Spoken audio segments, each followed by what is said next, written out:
हे माँ, आए हम सब अहाँ के दरबार एल छी, मंदिर में अहाँ के प्रार्थना के लेल। हम सब क्यों के आशीष और वरदान दिए हे माँ। प्रेम से बोलो, माँ छिन्नमस्ता भगवती की, माँ कंकालिनी की, माँ तारा देवी की।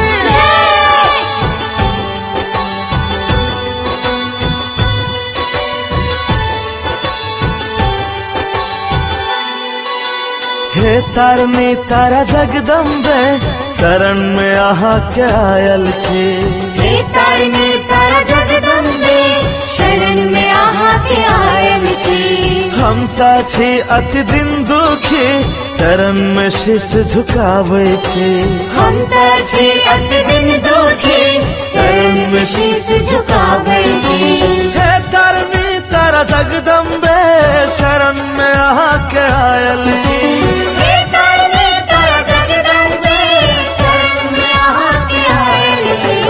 हम ताची अति दिन दुखी, चरण में शीश झुकाबै छी। हम ताची अति दिन दुखी, चरण में शीश झुकाबै छी। जय जय अम्बे जय दुर्गे, जय जय अम्बे जय दुर्गे, जय जय अम्बे जय दुर्गे, जय जय अम्बे जय दुर्गे।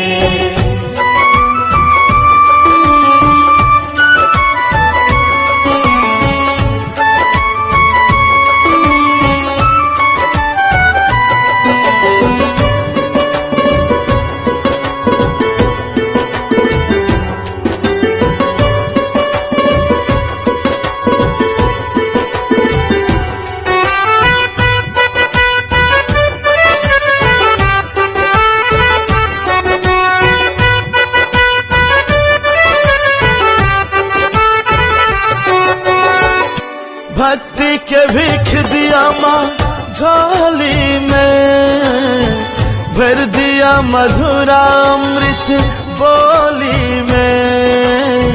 दिन रात मगन वही का भक्ति में, सृष्टि चले यही का शक्ति में।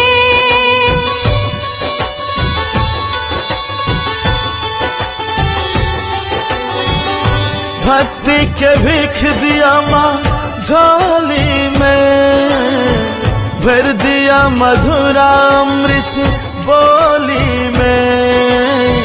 दिन रात मगन वही का भक्ति में, सृष्टि चले यही का शक्ति में। हे तारनी तारा जगदम्बे, शरण में आहा के आयल छी।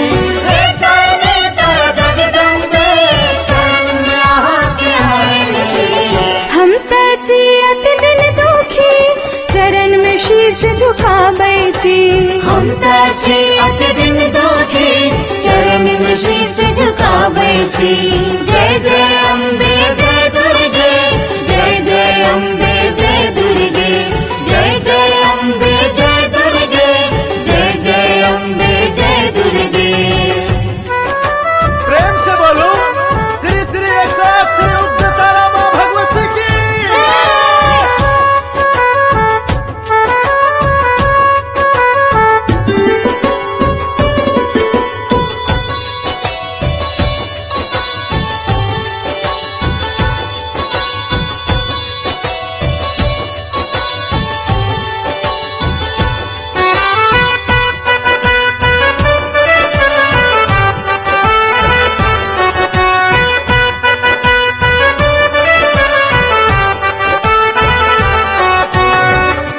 मर्दानी महिषासुर कहावे छी, करुणास मैया दुष्टक दुख हरनी छी।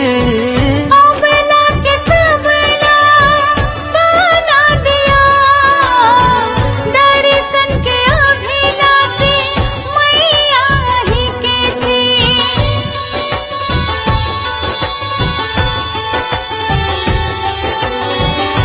मर्दानी महिषासुर कहावे छी, करुणास मैया दुष्टक दुख हरनी छी। अबला के सबला बना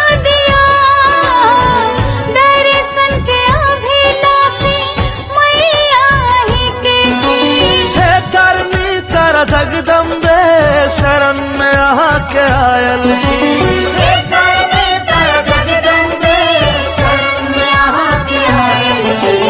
हम त छी अति दिन दुखी चरण में शीश झुकाबै छी।